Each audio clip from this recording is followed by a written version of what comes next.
So this pool may not look like much to you, but it's a really special place for my family. So this is a pool shared by 3 cottages that are right near here on the shore of Lake Michigan. These are cottages that were all built by either my great-grandparents or my grandparents. And now we are multi-generations into this being a really special place. And this pool is part of it. I grew up in this pool. In fact, we spent every day in summer out here. It was the best life you could imagine as a kid. My dad grew up out here. This cottage was built when he was a teenager, and they spent every summer out here. They lived out here permanently in summer. So these days there are dozens of families involved in this because of all the generations involved. And we all take turns using this place. We use it together. We share it for holidays. And it's just a really special, wonderful place that we are very happy to have. So one of the things that happens in a multi-generational, multi-family ownership situation is that everything has to be approved by everybody. And usually there's a communal budget, and usually it's pretty tight. It's also difficult for anyone to sort of take the ball and run with it on a project because it requires the approval of a lot of people. So that's how this pool got to be a little bit less than what it could and should be, because there was nobody to say, that's exactly what we're doing and I'm going to do it right now. And also everyone has other priorities in their life. But it's time for a refresh here. Now, I don't have the authority to do a sweeping refresh here. In fact, I have brought up the idea of painting the pool house, and it hasn't won over everyone yet, but you never know, we might get there. But what I can deal with here is deal with the landscaping here. And one of the things that's going to happen here very soon is that we're getting a new fence. This is a very old fence that we've been fixing over the years, and over winter trees fell on it. Ash trees fell on it. So now we're replacing the whole fence, but that's not happening for probably a month or so. And I don't want to wait to get the color going here. So let me show you what the plan is for here. So first I want to show you what we've already done. Over Memorial Day weekend, my cousin and my 2 nephews and I took on an enormous project here, which was cleaning out this edge. Every one of these stones that you see are beach stones that were brought up by hand from Lake Michigan by my aunts and my uncles and my dad and anybody who lived out here, cousins. Your job was to bring up stones from the beach, and that's what all these are. But they were buried under layers of soil and weeds. Now, at one point, a relative of mine was a well-known naturalist, and he brought in a lot of native species to plant in here. But of course, with time, that gets to be a bit of a mess. And then over time, nobody knew what was a native species and what was a weed. So I knew what was what. So we went in here and we cleaned this all up. Now this side of the fence, we're going to keep this planted. These hostas were brought here by a relative. There's some vinca over there that apparently came from a relative's house. So these plants, even though they're nothing special, there's some ostrich ferns in there. This is a very basic hosta. This is nothing special, but they're special to the people who live here. So this will stay like this, and I think the hostas look great in here. We'll clean this up. I'll go through here and pull out the jewel weed and stuff. But this side will stay like this, and I will go through here and weed this edge. You can see, you know, there's the cleaning. With the pool just opened this week. You can see it's a little cloudy. We need to work on getting it cleaned up. So it just opened up, got uncovered this week, so we're still working on that. So here's my plan though. Because I got that, we still need something pretty on that side because it looks a little bare over there. But I didn't want that weedy mess over there anymore. Here's what we're gonna do. We are going to put 3 pots along here, and I've left holes for them. By the way, we put down weed barrier and then put the rocks on top. I'm under no illusions that that weed barrier is going to solve the problem, but it will solve it a little bit, and I should be able to spot treat for weeds from there. So we've left a few areas open, and I'm going to come in here, put down paver base and like a stepping stone so we have a nice level surface to set some pots on that's level with the concrete here. But I'm not going to do that today because the fence has to be replaced. So there's no sense in putting pots over there because they're going to need those gone for when the fence is replaced.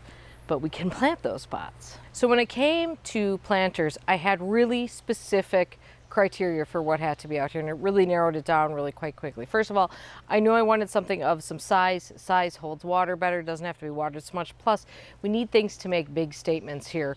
Maybe it'll draw your eye away from a few of the things that aren't so beautiful here.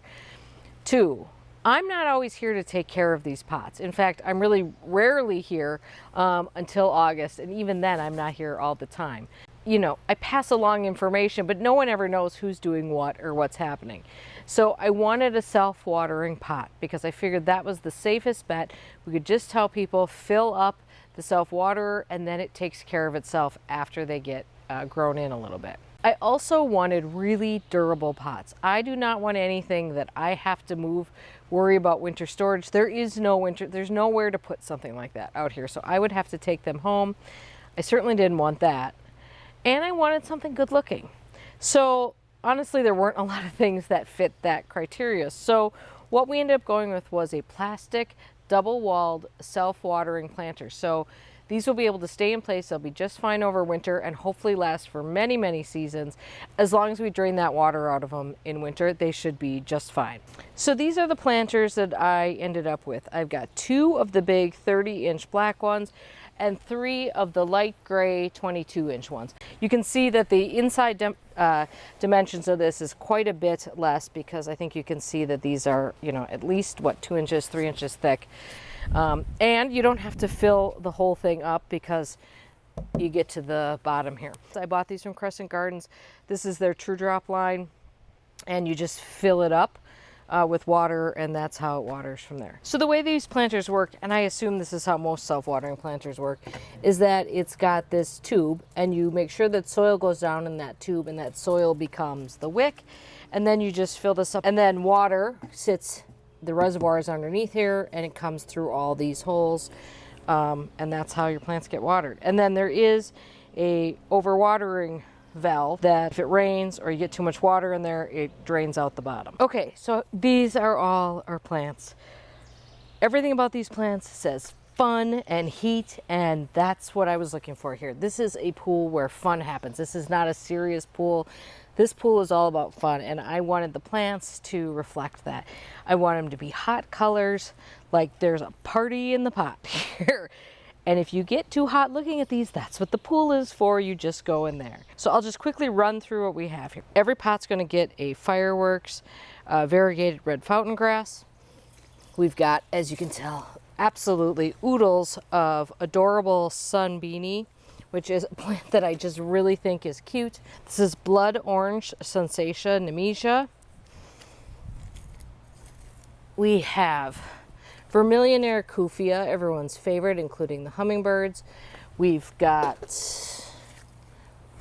Surefire Red Begonias, which can do sun or shade. We've got Marmalade Lantana, as well as somewhere in here, we've got another Lantana. We've got Luscious Citron Lantana.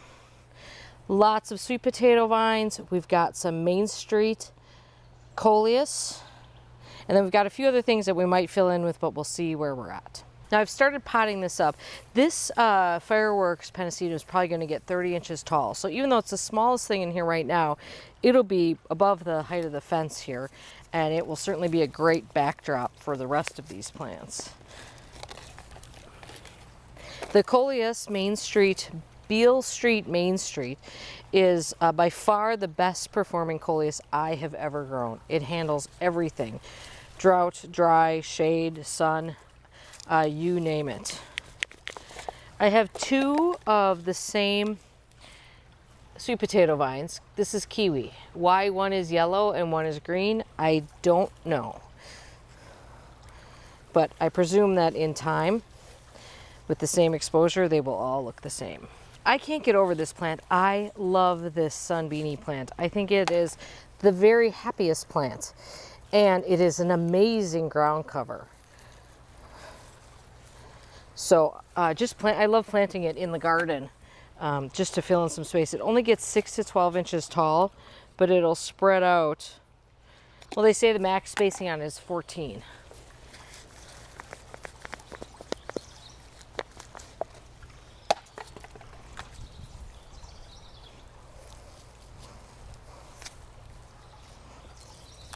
Now the one plant I didn't tell you about that's in here is a New Guinea Impatient.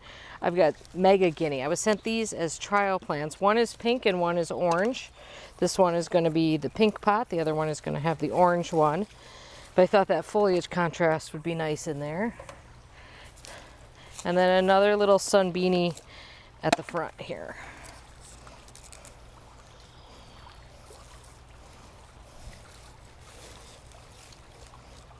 There we go. I like it. Now remember, this is not the final space for these. These are going to be against the fence. And since they are going to be against the fence, I'm going to stick the fireworks grass in the back of them because you're not going to see it. You're only going to see them from the front, which I'm designing as this way. Now for each of these, I have 2 Nemesias. And the Nemesia looks pretty rough, and I'm gonna leave it here until you see what it looks like with the color, and then I'm gonna actually cut it back a little bit, let it regrow. I've had these plants for almost 2 months now. I'm going to put the Nemesia on this side, and I'm going to put them together rather than separate them, so we've got a nice big block of color in one area. And we're going to do a sweet potato vine. Here we're doing Sweet Caroline Sweetheart Lime. And that's going to be just off center from the front. This lantana looks little, but it's going to get pretty big. So I'm going to plant it off to this side. I picked these up at a nursery.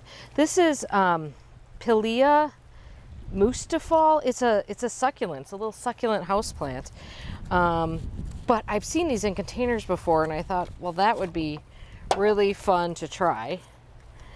And so I'm going to put that over here. We're going to put one of the sunbeanies right in this part right here. Okay, change of plans here. I'm going to separate these 2 Nemesias, and I'm going to put the lantana right in the middle. I don't feel the need to have a symmetrical planter, but I think just because there's so much yellow going on in here otherwise. This is called designing on the fly. Okay, so here's what I think. I'm going to put both of the Nemesias on one side. We're going to balance it out again, or make it unbalanced. And then I'm going to buy some more. I think the hardware store still has Vermillionaire. I'm going to buy 3 more Vermillionaires. I'm going to put 1 in each of these because I think they need that height and that pop of orange. The next step with these self-watering planters is you do have to water everything in really well the first time, because keep in mind the way this works is the roots soak up the water, and it'll be a while before that soil gets saturated enough for that to be available to the roots. Now we have to fill the reservoir. So here's the view from across the pool. It's getting a little bit late in the day now, but I love the way those are flanking the gate. I think that looks great. Ignore the pool chemicals off on the left there. And here are these 3 pots, all with a hole in the middle where we really need that Vermillionaire Kufia. But, like all pots, they look a little ragged at first, but I think they're going to come together really, really nicely. There's a nice big hole in the middle there. I'm sure that would get filled in even if I didn't have that Vermillionaire. Oh, and we've got some. I think it's going to be fun and bright and beautiful. Could that Nemesia be better colors? I think that's the most amazing range of colors. And then we've got these pots full of so many great plants. That Surefire Begonia is always a winner. This Marmalade Lantana is really gorgeous too. So thank you for coming along with me on this really special project. It means a lot to me to be able to do this in this area, and I will absolutely have you back for the sort of final product once the new fence is installed and we move those other pots into place, because I think you're gonna love it. I know I'm going to love it. So consider this sort of step one in this sort of mini pool makeover, and truly this is going to show, I think, the power of plants, because very little else is going to happen here other than some tidying up. Some new pool furniture would be great, but this is going to be a great space, and I can't wait to spend time in here and enjoy these plants, and I think my family's going to enjoy it too. All right, you guys have a great day in your gardens. We'll see you soon.